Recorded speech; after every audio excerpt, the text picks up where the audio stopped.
Foreigners have been coming to India for centuries, just as they come today, attracted by its many features.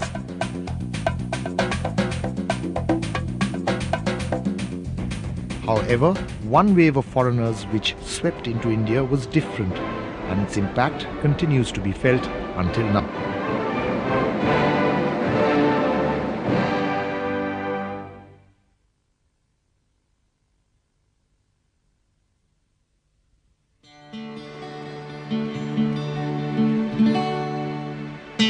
Just about 500 years ago, Europeans set out to explore the sea routes to the fabulous East, home of exotic and immensely valuable spices.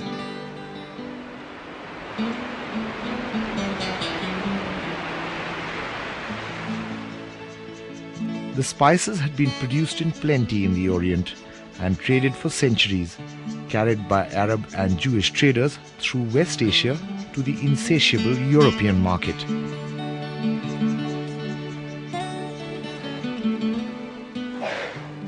The European merchants had to rely upon middlemen for the supply of these highly profitable commodities. The demand for spices was so intense that even the frenzied activity in today's spice exchange in Cochin is only a pale imitation of the European urge to control the trade in spices and other exotic goods available in the East. Many wars have been fought for this pepper. And the 15th century and 16th century, pepper was even considered as a legal tender, just like one of these foreign currencies that you now use. In the last decade of the 15th century, Europeans launched expeditions to discover new trade routes to break the Middle Eastern monopoly over this vital trade.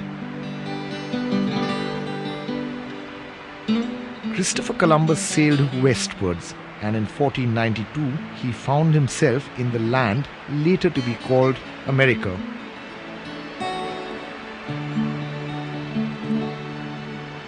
Columbus went to his deathbed convinced that he had discovered a new route to the Indies.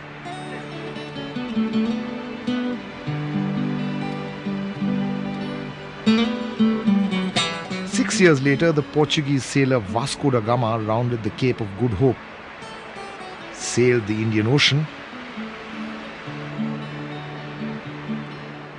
and reached Kerala. He too was looking for spices.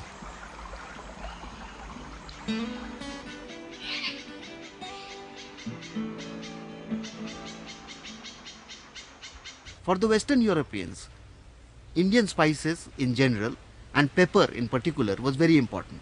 And the reason was that European grasslands would go under the snow in winter. As a result, cattle had nothing to feed on, and therefore cattle had to be slaughtered. Now, in order to preserve the meat through winter, addition of pepper was very significant. Valuable as spices were, they were not the only commodity which attracted the Europeans to India. They'd heard enough tales of the fabulous wealth of India.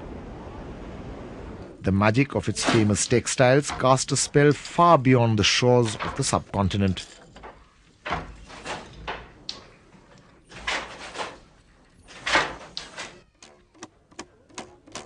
The chroniclers of Alexander had referred to India as the blessed land where wool grew on trees. They were of course referring to cotton.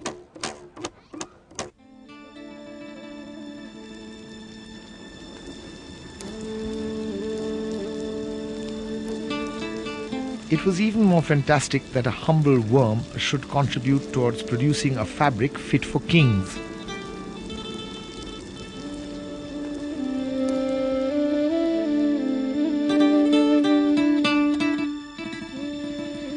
The silk industry may have originated outside India, but Indian craftsmen and weavers gave it a distinctive sheen which attracted traders from far and wide.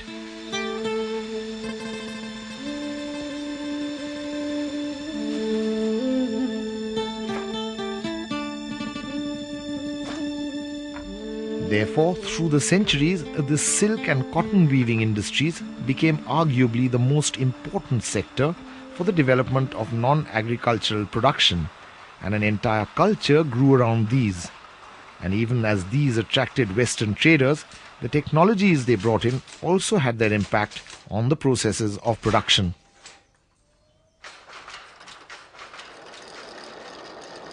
But the attention of the West was not confined to spices and silk. There were many other useful products to be taken from India and much to be gained through commerce. In between the 15th and the 17th centuries, you have a tremendous expansion of trade, seaborne trade in small ships. You get markets developing on a regional level, macro-regional level. And in this, the great force that develops is that of Europe. Fairly soon, traders from different parts of Europe had set up warehouses, which were called factories, in many places in India. Among such buildings built by Europeans is one living structure. The main block of the Patna College was built by the Dutch East India Company, which traded in many commodities, the most important of which was saltpeter, an ingredient of gunpowder.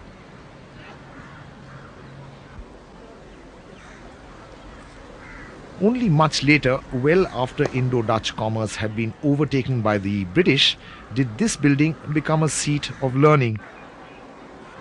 Some feel that it retains its explosive content even today.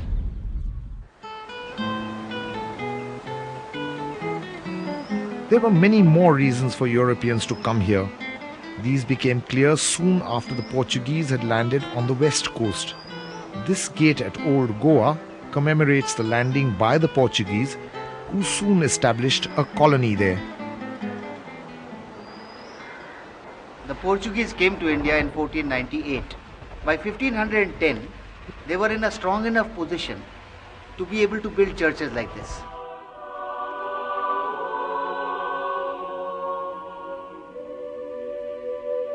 Now, one of the reasons why they had come to India with such amount of zeal was because of the Spanish Inquisition which was going on in Europe at that time. The Inquisition made them seek to convert the Indian population, particularly in Goa. They tried all kinds of methods, blandishments, torture. In fact, it was said that the Portuguese came to India with the Bible in one hand and the sword in the other. However, large-scale conversions became possible only when they passed a very interesting law. And the law was that property could only be inherited in the legitimate line of children. Legitimacy, however, was defined as the product of marriages which had been conducted in churches. Now, the propertied classes of Goa, particularly the Saraswat Brahmins, found a very interesting method of coping with this law. Often, one brother would convert to Catholicism and get married in the church. Thereby, property would remain in the family, while the rest of the family remained Hindu.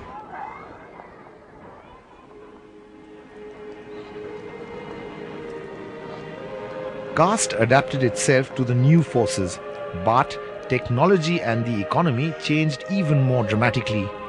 Barely years after their incursion into the Indian Ocean, the Europeans in general and the Portuguese in particular had established their hegemony over the sea lanes. The superior seafaring technology of the Europeans helped them in subjugating the Arabs and dominating the trade routes to India. The dominance of the Europeans over the Arabian Sea was such that they issued passes to all seafarers, and even the mighty Emperor Akbar had to obtain a carta, that's a bill of passage, from the Portuguese when he wanted to send a ship across the ocean. This lack of free access to the ocean and the resulting inability of Indians to develop a navy was to prove costly. Meanwhile, India had to confront the European presence in different ways. Although the Portuguese carried out conquests of parts of India in the name of Christianity, the fact is that the church had come to India much earlier.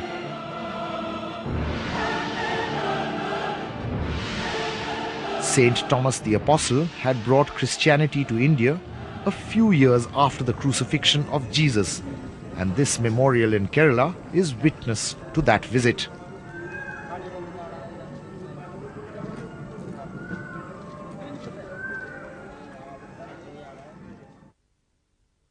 There's an amazing story about Vasco da Gama's visit to Kerala centuries later.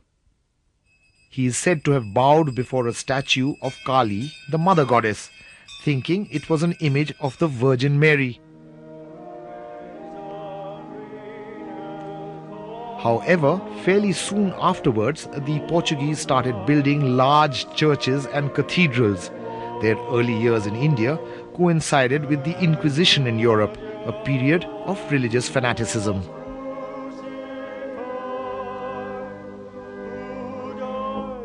It's difficult to visualize those turbulent times today at the serene setting of the Bom Jesus Cathedral in Goa. The Portuguese influence turned more joyous later on and is still evident in many ways in Goa.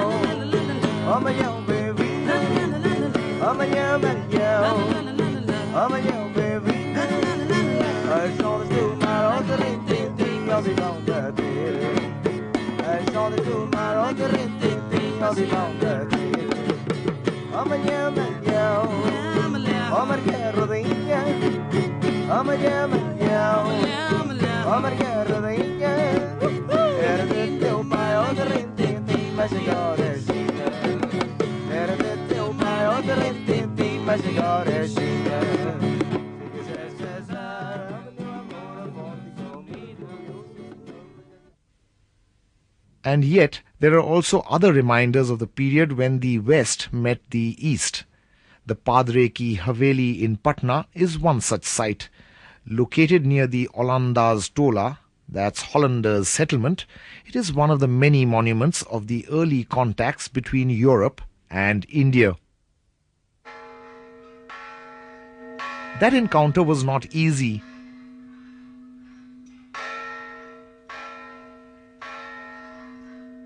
India took its toll, and the many graves in sad cemeteries in different parts of the country are a reminder that life for the Europeans in India could be short, if not nasty and brutish as well.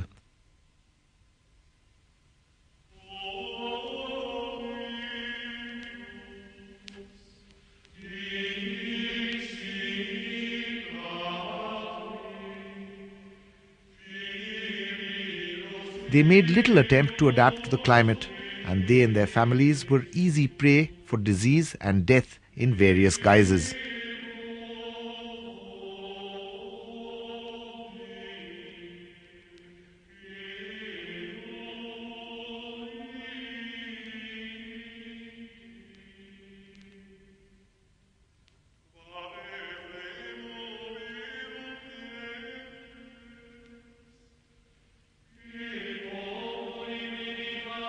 Indeed, among many bones languishing in neglect are those of Job Charnock, the English trader who is celebrated as the founder of Calcutta. Charnock's grave is from a period when Europeans in India were mere traders.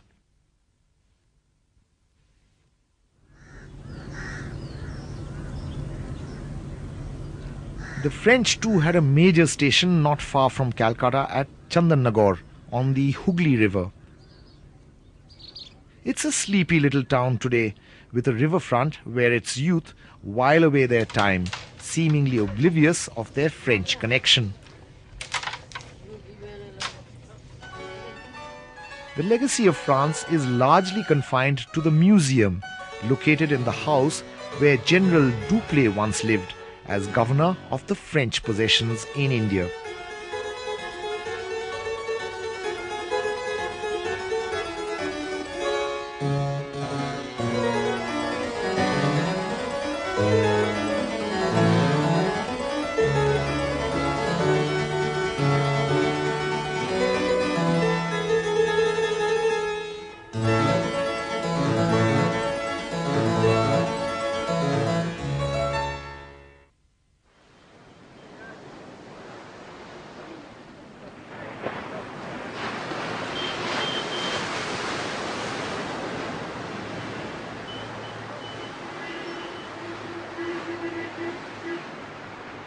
The French influence is more obvious in Pondicherry, another colonial enclave at the southern end of the Indian subcontinent.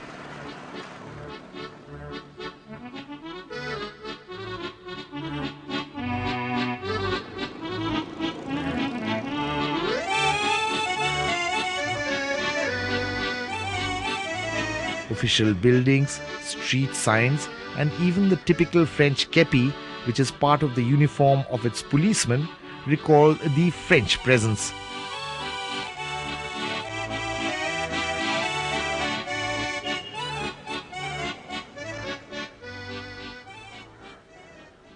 First, I think we should say something about the publications.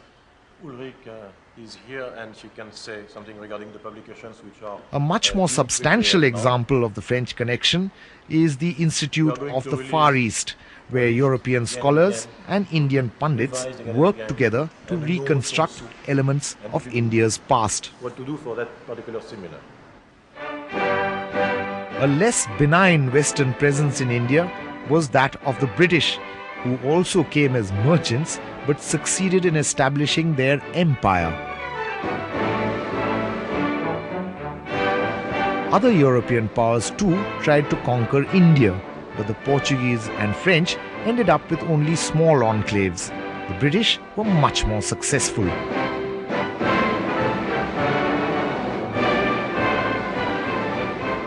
British merchants, keen to get rich quick, pressured their government for permission to trade directly with India. On the last day of December in the year 1600, Queen Elizabeth I granted them a charter. Thus the famous East India Company was formed, to grow later into the paramount power in the Indian subcontinent.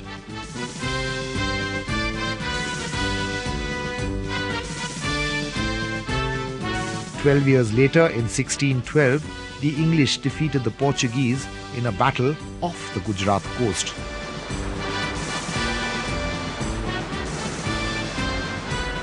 The growing strength of the company persuaded the Mughal Emperor Jahangir to allow it to build a warehouse at Surat.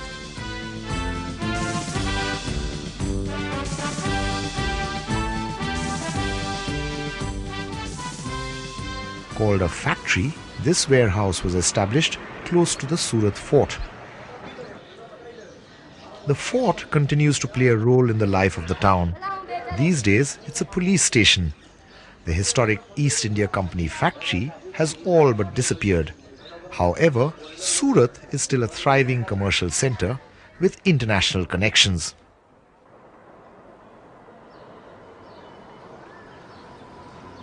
The now deserted European cemetery is a reminder of how far these connections go back.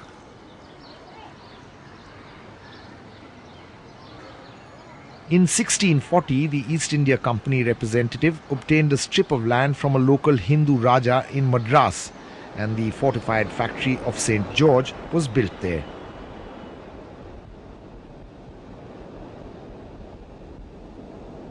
Fort St. George today contains many offices, including that of the Archaeological Survey of India, which stores precious fragments of the past. Among them, remains of the Roman trading post at nearby Arikamedu. When the Romans came to Arikamedu to trade, the balance of trade was very much in the favor of India. So much so that there was a massive drain of gold from Rome to India. And Pliny the Elder, for instance, complained bitterly about the extravagant habits of the Romans. Much later, when Robert Clive came to India, first as a clerk of the East India Company and later as the governor in Madras, in which capacity he lived in this building, the balance of trade was still favorable for India. But shortly after that, when the East India Company consolidated its position, the balance of trade changed and India started being drained of its wealth. The sprawling city of Madras, which is now called Chennai, grew as a commercial and administrative centre from that beginning.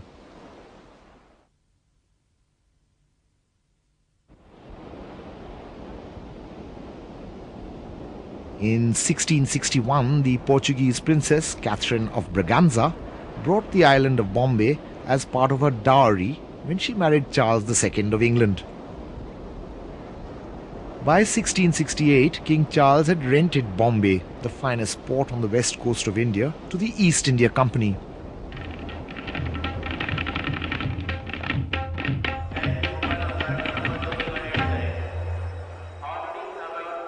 It's almost impossible to imagine in the bustling urban agglomeration which is today's Bombay or Mumbai that the island was given by the king to the company for a princely sum of £10. Bombay, which started as a tiny fishing enclave, has changed much, but not so much as to exclude the fisher folk who still live off the sea. The rush of the metropolis does not prevent them from whiling away time, waiting to catch the tide that comes in the affairs of all fishermen and leads on to fortune.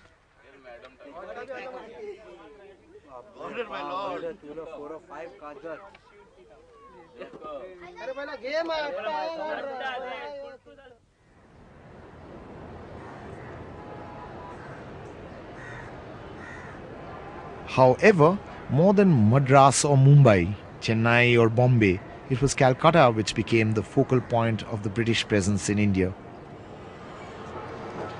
And Calcutta continues to court some of the pomp and circumstance of the empire.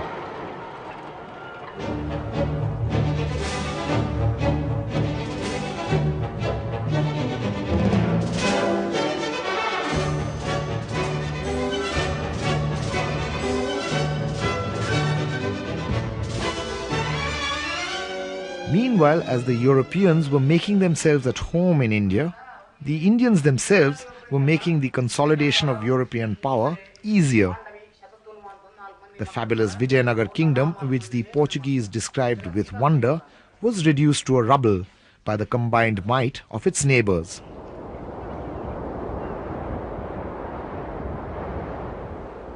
Even as the British were positioning themselves to conquer India, the Mughals seemed to be quite unaware of the threat. In fact, they were preoccupied with rebelling against each other and fighting each other. The most famous rebellion was that of Jahangir, who rebelled against Akbar. Later, when Jahangir himself became emperor, he befriended an Englishman called William Hawkins. Jahangir was impressed by Hawkins' ability to speak in Turkish, but also he was greatly impressed by the man's ability and capacity to drink. He made him a boon companion, a noble of the court. All this was happening when Hawkins was writing to the English East India Company saying that his closeness to the emperor would help the company in its plans and also, of course, help Hawkins feather his own nest. At a more mundane level too, Indian society and economy could not change fast enough to resist the European onslaught. India benefited from the new crops which the Europeans brought from South America and elsewhere. It's difficult to imagine a time without chilies, tobacco, potatoes, tomatoes, guavas and maize, but all of these were introduced into India only after the Europeans had discovered what they called the New World. However, while Indians absorbed these new crops, there was no qualitative change in their manner of living and thinking.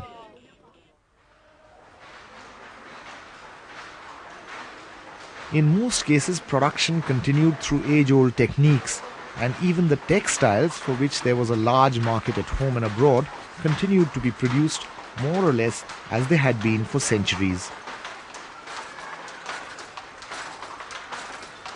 In fact, with the increasing imports of machine-made textiles from England, the Indian handloom industry languished, and there was even a de-industrialization of the country.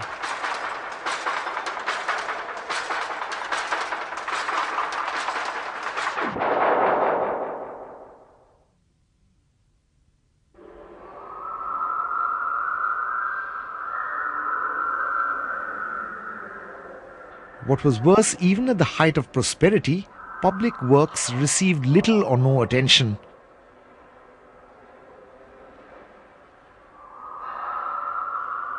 When this did happen once in a while, as in the construction of tanks in Gujarat, much of the wealth was wasted and frozen in ornamentation. even as the Europeans were making themselves at home, the Indians were wasting their energies in all kinds of ways. The door had been left open for the West to walk in and dominate the East.